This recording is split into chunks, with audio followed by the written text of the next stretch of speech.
Hi అండి, అందరికీ నమస్కారం. నేను గీతా భగత్. ఎవ్రీ ఫ్రైడే కొన్ని సినిమాలు వస్తూ ఉంటాయి, కొన్ని నచ్చేస్తూ ఉంటాయి, కొన్ని ఆలోచింప చేసేస్తూ ఉంటాయి కదా. ఇంతకీ రీసెంట్గా రిలీజ్ అయ్యి పాజిటివ్ టాక్తో అలా ముందుకెళ్ళిపోతుందండి ఒక సినిమా, అదే యుద్ధం శరణం.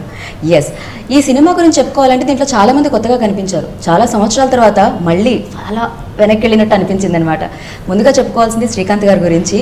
అప్పట్లో ఎప్పట్లోనూ విలన్గా కనిపించారు, అలరించారు, తర్వాత హీరో అయిపోయారు. కానీ ఈ సినిమాలో బాగా భయపెట్టేశారు ఉండవి. అండ్ ఆ తర్వాత ఇక నాగ చైతన్య గురించి చెప్పుకోవాలంటే ఏ క్యారెక్టర్ చేసినా వినూత్నంగానే ఉంటుంది. అండ్ దీంట్లో చాలా స్టైలిష్గా అండ్ సూపర్గా చాలా ఇంటెలిజెంట్లా అనిపించారనమాట. సో మరి వీళ్ళిద్దరిని ఇంత బాగా చూపించిన డైరెక్టర్ కృష్ణ కూడా ఈరోజు మనతో ఉన్నారు. అండ్ సక్సెస్లో వీళ్ళ ముగ్గురు ఉన్నారు కాబట్టి ఆ సక్సెస్ని షేర్ చేసుకుందామా? రండి. హలో అండి. First of all congratulations. యుద్ధం శరణం పాజిటివ్ టాక్తో అలా ముందుకెళ్తుంది. అండ్ చాలా మంచి కాంప్లిమెంట్స్ వస్తున్నాయి ఫస్ట్ హాఫ్కి అయితే, స్పెషల్లీ రావు రమేష్ గారికి, రేవతి గారికి.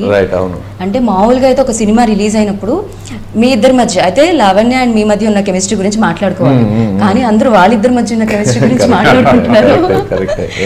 సో చాలా ఆ స్వీట్ లవ్ స్టోరీ అనిపిస్తుంది అనమాట వాళ్ళిద్దరి మధ్య. అండ్ కాంప్లిమెంట్స్ వచ్చి ఉంటాయి కదా, సేమ్ ఇదే మీకు? చాలా మంది యాక్చువల్గా వాళ్ళ కెమిస్ట్రీ గురించి కాంప్లిమెంట్ చేశారు. అండ్ మోర్ ఓవర్ ఆ సీన్స్ లో ఒక చిన్న హ్యూమర్ కూడా ఉంటుంది. రావు రమేష్ గారు డైలాగ్స్ లో రావు రమేష్ గారు నన్ను తిట్టేటప్పుడు, ఇంట్లో ఊరికే సరదాగా తిట్టేటప్పుడు ఆ సీన్స్ లో అన్ని ఒక మంచి హ్యూమర్ ఉంది. అండ్ థియేటర్ లో బాగా ఎంజాయ్ చేస్తున్నారు అని మంచి ఫీడ్బ్యాక్ వచ్చింది. So very happy. అండ్ పైగా ఆయనది కూడా, ఆయన డైలాగ్స్ లో చాలా పవర్ కనిపిస్తూ ఉంటుంది. ఇప్పుడు విలన్ ఎప్పుడైతే ఇంటికి వచ్చి చాలా అంటే అంత పెద్ద డైలాగ్ ని ఒక చిన్న చాలా సింపుల్ గా చెప్తారు. మరి మగవాళ్ళు అయితే అంటే ఆ టైంలో చాలా బాగా అనిపించింది ఆ డైలాగ్. మామూలుగా అయితే అలానే రియాక్ట్ అవుతారు. కరెక్ట్. Very very realistic. అంటే డైలాగ్స్ రాసేటప్పుడు కూడా ఎక్కువ కమర్షియల్ లిబర్టీ తీసుకోకుండా రియలిస్టిక్ గా నిజంగా ఒక మిడిల్ క్లాస్ ఫ్యామిలీలో ఎలా ఇంటరాక్ట్ అవుతారు, ఎలా రియాక్ట్ అవుతారు, అదే మైండ్ లో పెట్టుకొని ఆ సీన్స్ అన్ని రాసాం. ఏమిటండి భయపెట్టేస్తే ఎలా? అయినా ప్రేమిస్తాం అనుకోండి, అది వేరే విషయం. సో కానీ ఇలా భయపెట్టేస్తే ఎలా? మీరు నాకు టెన్షన్ అండి. అంటే ఎట్లా ఆఫర్ వచ్చినప్పుడు ఎంతవరకు రిసీవ్ చేసుకుంటారు నన్ను. ఈ మధ్య ఫ్యామిలీ సబ్జెక్ట్స్, ఫ్యామిలీ హీరో అలవాటు పడిపోయి సడన్గా మళ్ళీ విలన్గానే పడికి ఎలా ఉంటుంది అనేది ఆలోచించాను. బట్ ఏదో ఎక్కడో ఒకసారి బ్రేక్ కావాలి కదా, అట్లా మనం ఏంటో తెలియాలి. ఇంకోటి ఏంటంటే నాకు అన్ని డిఫరెంట్ క్యారెక్టర్ చేయడం ఇష్టం జనరల్గా. కొన్ని వస్తాయి, ఒక్కోసారి రావు. ఇప్పుడు నాకు కొన్ని ఆఫర్లు వచ్చినా శ్రీకాంత్ సాఫ్ట్ అయిపోతాడని కొన్ని మిస్ అయిపోయినాయి ఉన్నాయి ఈ మధ్య కాలంలోనే. బట్ అటువంటిది అంటే నాకు తెలిసి రానా అని చేతూనే వాళ్ళే ఫస్ట్ నేనుంటే బాగుంటుందని అనుకున్నారని నాకు తెలిసింది ఫస్ట్ బిగినింగ్. అయితే ఆపరేషన్ దుర్యోధన చేసి శ్రీకాంత్ బాగుంటాడు, డెఫినెట్గా బాగా చేయగలడు అది అని. సో మంచి అవకాశం నాకు వచ్చింది. ఎలా ఉన్నా నేను లుక్స్ వైజ్ ఎలా ఉంటాను, ఏంటి విలన్గా బాగుంటుంది లేదనేది ఈ యుద్ధం శరణంలో డెఫినెట్గా నాకు మంచి అప్లాజ్ వచ్చింది. ప్రతి షాట్ నుంచి ఈవెన్ ఆ స్టేట్స్ నుంచి కూడా ఫోన్ చేశారు, లుక్ బాగుంది, సినిమా చాలా బాగుంది, కొత్తగా ఉంది. అంటే రెగ్యులర్ ఫిల్మ్స్ లాగా కాకుండా కొత్త వెరైటీగా, కొత్త టేకింగ్తో లుక్ వైజ్ అని అందరూ లుక్ వైజ్ కానీ టేకింగ్ కూడా ఒక సబ్జెక్ట్ని ఎక్స్ట్రాడినరీగా ప్రజెంట్ చేశారు నాకు తెలిసి కృష్ణ. ఎందుకంటే కొత్త ట్రెండ్లోకి వెళ్ళింది, అది రెగ్యులర్ ఫిల్మ్ లాగా కాకుండా కొత్త రకంగా వెళ్ళింది. So I'm very happy. I thanks to Krishna and producer గారికి, అలాగే చేతుకి, అందరికీ నేను థ్యాంక్స్ చెప్తున్నాను. ఎందుకంటే నన్ను నమ్మి ఆ క్యారెక్టర్ నాకు ఇచ్చి నేను ఎలా ఉంటాను నాకు టెన్షన్ పడతానే ఉన్నాను. ఎంత ఉందంటే ఆర్టిస్ట్ అనేవాడికి ఎప్పుడు భయంగానే ఉంటుంది. కొత్త ఫిల్మ్ ఒకటి ఒప్పుకున్నప్పుడు ఆ గెటప్ చేసి 100% నాకు ఎప్పుడు ఓపెనింగ్ లో ఎప్పుడు భయమే ఉంటుంది జనరల్ గా. ఎందుకంటే ప్రతి సినిమా కూడా ఒక కష్టపడే చేస్తాం కదా అందరం. అది ఎలా రిసీవ్ చేసుకుంటారు, హిట్ అయితే ఒక రకంగా ఉంటుంది, హిట్ అవ్వకపోతే ఒక రకంగా ఉంటుంది. మన క్యారెక్టర్ రిసీవ్ చేసుకుంటే ఒక రకంగా ఉంది, రిసీవ్ చేసుకోకపోతే ఒక రకంగా ఫీలింగ్ ఉంటుంది మనకి. సో అందరూ ఆర్టిస్టులు కానీ టెక్నీషియన్స్ కానీ అందరూ కానీ ఈ సినిమాలో యుద్ధం శరణంలో సక్సెస్ అయ్యారనే మా ఫీలింగ్ మాత్రం 100% స్ట్రాంగ్గా ఉంది. అది ఎలా ఏంటి అనేది ఆడియన్స్ ఆల్రెడీ రిజల్ట్ చెప్పారు కదా మనకి. సో మేమందరం మాత్రం చాలా హ్యాపీగా ఉన్నాం. అండ్ విలన్ గా చేసిన తర్వాత మీరు మిస్ అయింది ఏమిటి? హీరోయిన్ అనకండి ఇప్పుడు. ఇంకా నేను ఎక్స్పెక్ట్ చేయలేదు హీరోయిన్లు, డాన్సులు, సాంగ్లు. సో డెఫినెట్ గా మా ఇంట్లో ఉంది కాబట్టి నో ప్రాబ్లం. ఇదైతే కరెక్ట్. తీసుకెళ్ళి ఇంట్లో పెట్టేసుకున్నారు హీరోయిన్. సో హీరోయిన్ లేకపోయినా పర్వాలేదు పక్కన అయితే. అయితే మీరు మిస్ అవ్వలేదు ఈ సినిమాలో హీరోయిన్ ని? నేను మిస్ అవ్వలేదు. సో మీ పక్కన మేము మిస్ అయ్యాం కానీ బట్ యూనో మీ లుక్ చూస్తూ ఉండిపోయాం కాబట్టి పెద్దగా నాకు తెలిసి వేరే వాళ్ళు ఆలోచించుంటారు దాని గురించి. వెల్ సో మీరు చెప్పండి ఫస్ట్ మీరు లైక్ శ్రీకాంత్ గారినే అనుకున్నారని ఇప్పుడు శ్రీకాంత్ గారు చెప్తున్నారు, ఎందుకు అనుకున్నారు? చక్కగా First of all, like I didn't I came from Chennai and like Sir's movies, like people told that he is a soft hero and all those things that one round happened.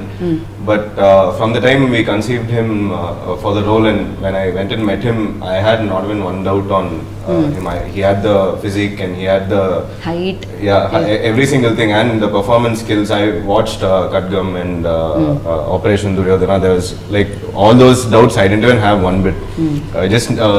Sir was just hesitant till he found the look for the film, and once he wore those, put the hair and he darkened his skin and reddened the eyes. He also was completely confident from the first shot. He thoroughly owned the whole thing. So it was most exciting to show, like set frames for him, and like we enjoyed it thoroughly. That's okay. And okay, Srikant garni ankunnaru sare Chaitu గురించి రాసుకోవడం జరిగిందా? ఇది ఏం జరిగింది Chaitu? No, the story was already written even before I came on board. So it was not written for Chai or for me to direct or something. It was already a well-laid story. But when I went through it, a person who came to my mind, because it had this normal boy one side who hides behind his sisters, scared to face his parents in one scene, and the same guy stands in front of his sisters against a person as impulsive as Srikant sir. That changeover has, for that to be felt, you need an actor who can bend himself thoroughly to suit both. And like he was completely a natural when it came to the family scenes and stuff.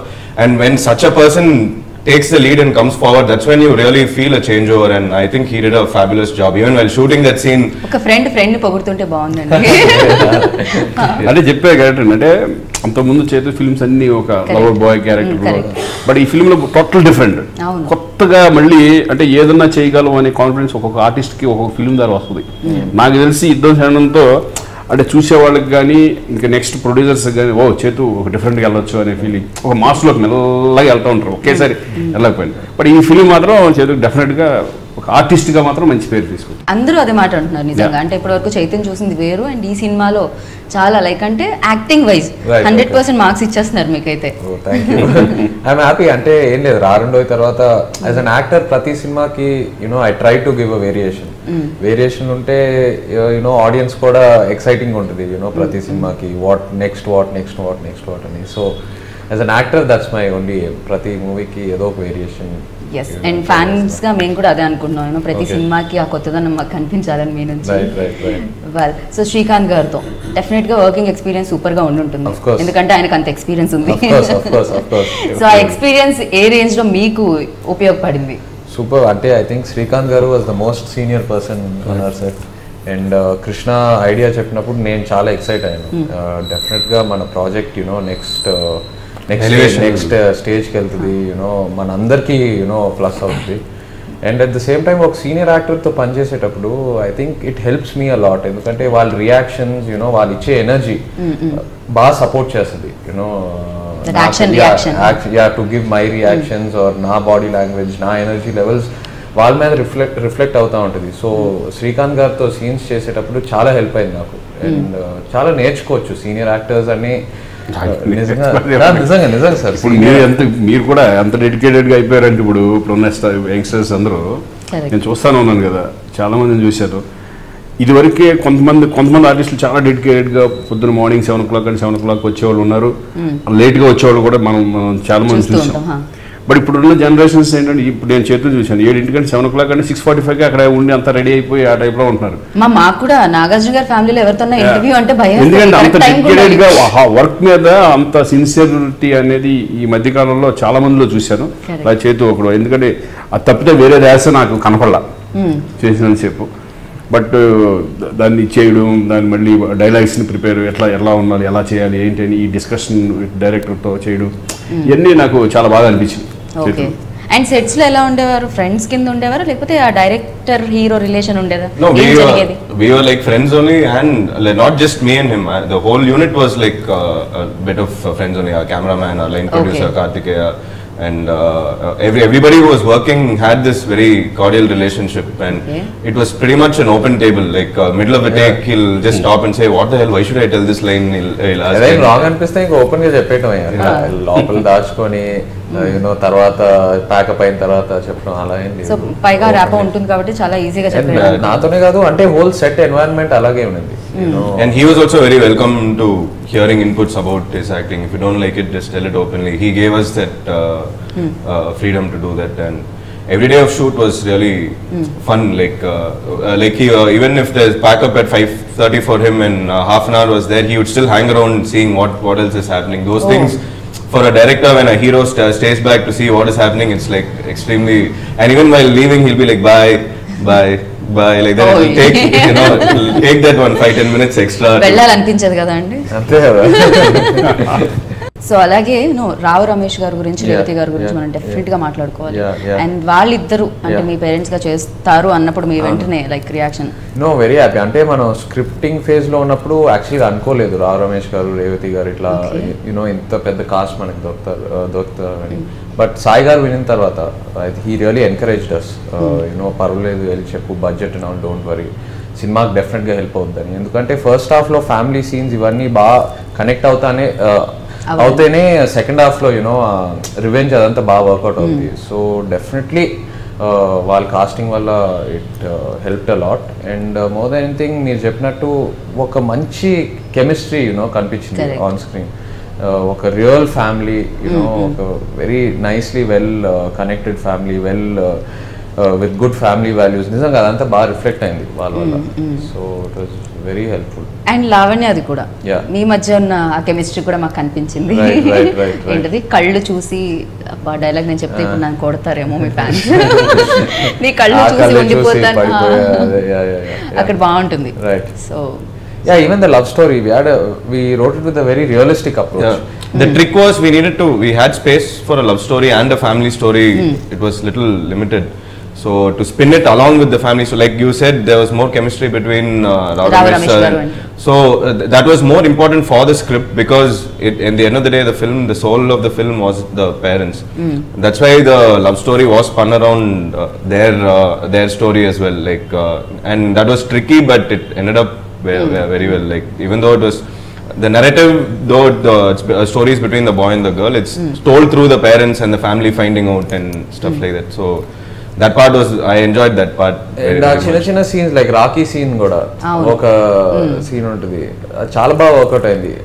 And especially Lavanya నాకు warning ఇవ్వటం, ఇంట్లో చెప్పకపోతే next year నా చాతని Rakhi కట్టించేస్తారని. So అవన్నీ realistic గా చాలా బాగా work out అయినాయి. అండ్ సినిమా చూస్తుంటే నిజంగా అంటే ఎక్కువ డ్రామా నడుస్తుంది, సంబంధం లేకుండా నడుస్తుంది, అలా ఏం లేదు. సో సినిమాకి నిజంగా ఏం కావాలి అండ్ టైటిల్కి ఏం కావాలి అనేది మాత్రమే. సెకండ్ హాఫ్ అయితే అంతా టైటిల్ మీదే నడుస్తూ ఉంటుంది.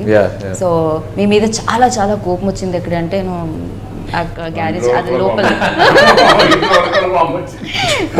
లాస్ట్ లో, అంటే నేను రివీల్ చేసేస్తాను, అందుకే చూస్ చేయకూడదు అసలు.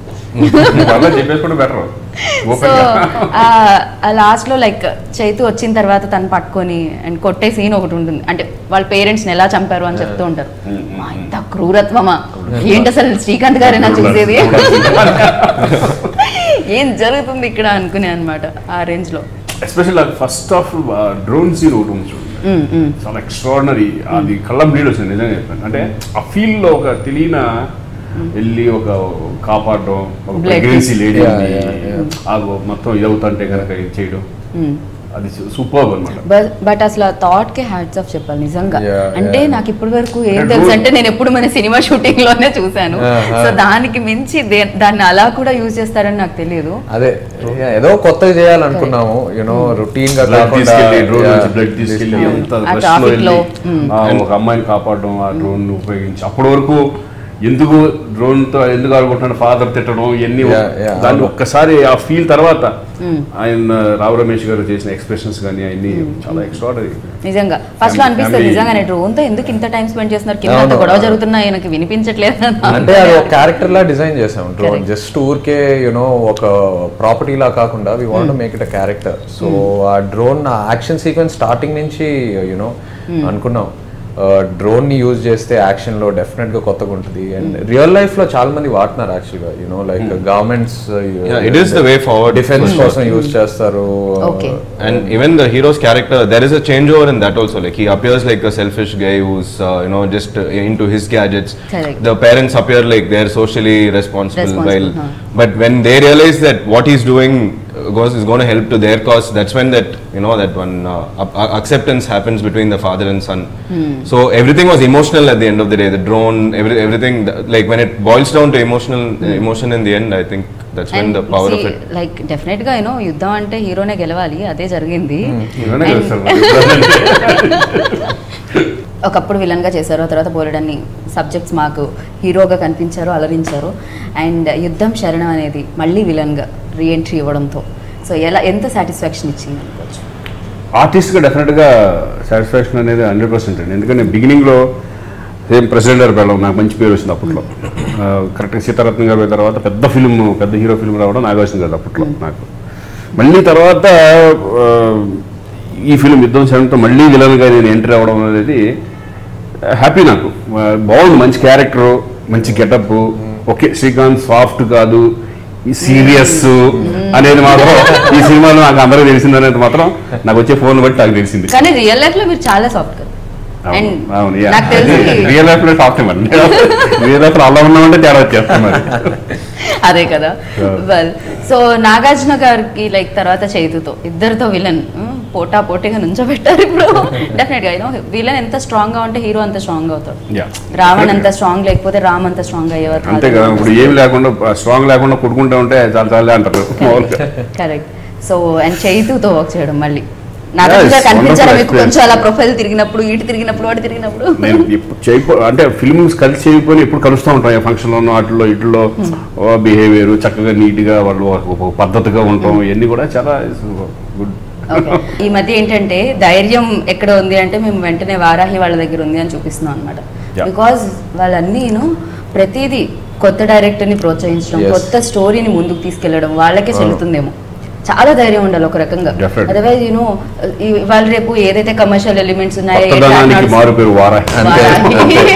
70-80% టెక్నీషియన్స్ క్రూ అందరూ న్యూ కమర్స్. అండ్ ఎవరైతే సినిమా చూసి స్క్రీన్ ప్లే బాగుంది, కొత్తగా ఉంది, way of presentation, character styling అంత బాగుందంటే నిజంగా ఆ న్యూ కమర్స్ వాళ్ళు ఆలోచించే విధానం చాలా ఫ్రెష్గా ఉంటుంది. So automatically it's reflecting on screen.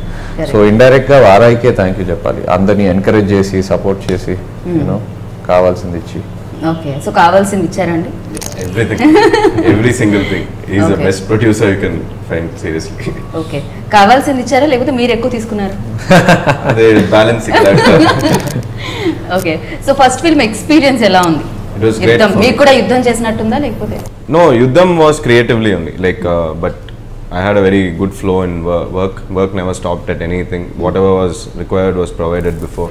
And there were a lot of like he was saying, Rao Ramesh sir and Revathi ma'am were not cast when the story was done. I wrote those characters with a lot of love and like so much that I didn't know who to put for that character. He heard the story, he and Kartikeya heard the story. I think Rao Ramesh and Revathi would be perfect. And the minute I heard that, it was, and I'm a fan of Revathi ma'am from Maunaragam, and I actually got a chance to work with her. That those things, the kid in me was like, I had so వెంటనే cinema తీస్తున్నాను గానీ okay నేను ఎవరికి fan అప్పుడు రేవతి గారు immediate గా గుర్తొచ్చారు. When she came in, the minute she wore her costume and came to the set, we first shot that scene where he's working on the drone upstairs and Rao Ramesh sir and Revathi ma'am are in the kinda floor. She came and sat there itself, like the whole family was set. She was the soul of that whole family. Like she carried it out by herself. She's a director herself, so many nuances she added, and it was, and that all that came from like one spark. He heard the story once and said it should be Revathi ma'am, and after that, like those kind of things, those decisions. Again, the drone rescue, where it started out as a good idea, but he came to the set and he saw the location. He saw that it was a great location. He said, put one more day and shoot it. It's okay if you don't use it, just put one more day and shoot it. And it ended up becoming the most important scene in the first half. So that vision he has, and that support without even asking, he gives. And there are some, like, he doesn't involve himself too much, but when he comes and he just spots one thing, there will be sense to what he says, and that definitely guided us a lot. So I was really lucky to be with this production house. And music విషయానికి వస్తే వివేక్ చాలా మంచి music అందించారు, చాలా పాటలు బాగున్నాయి. నాకు situational song, అది ఇంట్లో మీ అందరి మీద జరుగుతూ ఉంటుంది, ఆ సాంగ్ ఎన్నో బావాలి, చాలా చాలా బాగా అనిపించింది, touching song. I think music and also background score. Srikanth గారికి ఒక సిగ్నేచర్ ట్రాక్ ఇచ్చాడు, చాలా బాగా నచ్చింది నాకు అదైతే. He actually got 10-20 chains together and he was dropping it and he recorded the sound for that, which gives that sound. There was a lot of work that went in, and he's a very, very passionate musician, and like me and him were in a band from school, and we were rival bands with Vivek 10 years back when we played in Yuddham Sharanam, and we met after that, and we are in the same team now. So he added a lot of flavor to this film. Like how in shoot, Niket was a strong pillar of support in bringing those visuals out. In post-production, Vivek was the man who, like, you know, lot of things he elevated, lot of things he softened. Like it's very organic with him. It's not like he doesn't score mechanically, he doesn't catch meters. So more than that, it's that one heart he adds to that thing. And but very important na, heart లాంటిది నాకు తెలిసి, body అంతా cinema అయితే కాదు, especially and ఈ thriller genre లో ఉన్నప్పుడు screenplay కూడా బ్యాక్ అండ్ ఫోర్త్ వెళ్ళేటప్పుడు మ్యూజిక్ ఇస్ వెరీ ఇంపార్టెంట్. ఎందుకంటే ఆ పేస్ ని సినిమా స్పీడ్ క్యారీ చేయాలంటే డెఫినెట్ గా background score very important. And second half లో hardly 59 minutes, less than 1 hour second half, and చాలా బాగా తీసుకెళ్ళాడు వివేక్ ఎండ్ వరకు, చాలా బాగా. డ్రోన్ రెస్క్యూ సీన్ లో, క్లైమాక్స్ లో శ్రీకాంత్ గారికి ఒక సిగ్నేచర్ ట్యూన్, ఇది మురళీ శర్మ గారికి ఒక సిగ్నేచర్ ట్యూన్ ఆయన వచ్చినప్పుడు, సో ఇవన్నీ చాలా బాగా హ్యాండిల్ చేశాడు. సో అందుకే హైలైట్, లైక్ డెఫినెట్ గా ఆ ఎక్స్పీరియన్స్ మాకు కలిగింది అంటే ఆ వెనకాల వచ్చే సౌండ్. థియేటర్ లో ఎక్స్పీరియన్స్ చేసేటప్పుడు కొత్త సౌండ్స్ వినిపిస్తూ ఉంటాయి, చాలా కేర్ తీసుకొని చాలా డీటెయిలింగ్ చేశారు, లైవ్ ఇన్స్ట్రుమెంట్స్ వాడి, లైవ్ సౌండ్స్ యూజ్ చేసి. So and special mention to the sound team also who work with him. They are bunch together. So like the scenes, like the droplet, water droplet scenes, like music and sound were designed together. Like like one is the realistic sound of the water, and as and when he's going through that torture, how it becomes in his head, those kind of things were elevated with music. Like it was a combined effort, and they have to be mentioned for this thing. They did a fabulous job. Chinese torture ఒక రకమైన torture అది. అంటే చూడ్డానికి just water పడతా ఉంటది, కానీ మనం imagine చేయలేము వాటర్ పడితే ఎంతవరకు టార్చర్, అంత టార్చర్ ఉంటుందా అని. బట్ యాక్చువల్లీ యూట్యూబ్ లో వెళ్ళి చూస్తే ఐ థింక్ కొంతమంది ఒక 1.5 hour, anything from 13 minutes to 2 hours depending on your community. అది చాలా మంది డేర్ చేసి చేశారు. ఇంకా ఐ థింక్ 1.5 తర్వాత they went completely mad. Psychological పడుతూ ఉంటాయి. సో అది ఆడియన్స్ కి కన్వే చేయాలంటే ఇంకా మనం నిజంగా ఓన్లీ త్రూ సౌండ్ ఆ ఎఫెక్ట్స్ వల్లే మనం we could convey to the audience ఎంత టార్చరస్ ఉంటుందో అని. So even our editor in that did a great job putting that thing together. So బాగా అనిపించింది మీతో మాట్లాడి, అండ్ సినిమా చూసైతే నాకు బాగా అనిపించింది. అండ్ ఇంకా చాలా మంది చూస్తున్నారు, చూడాల్సిన వాళ్ళు ఉన్నారు, వాళ్ళందరూ చూసి ఇంకా పెద్ద సక్సెస్ ఇవ్వాలని నేను మనస్ఫూర్తిగా కోరుకుంటున్నాను. అండ్ డెఫినెట్గా సక్సెస్లోనే ఉన్నారు, ఈ సక్సెస్ ఇంకా పెద్దది అవ్వాలని, మీరు ఏవైతే చేయాలనుకుంటున్నారో వాటన్నిటిని చేయాలని, మళ్ళీ మమ్మల్ని ఇలానే భయపెట్టాలని మనస్ఫూర్తిగా కోరుకున్నాను. అండ్ సీరియస్లీ యుద్ధం శరణం. సో సక్సెస్ఫుల్ యుద్ధం సాగింది కాబట్టి, సో ఇలానే యుద్ధం చేస్తూ సక్సెస్లు అందుకుంటూ ఉండాలనుకుంటున్నాను. Thank you.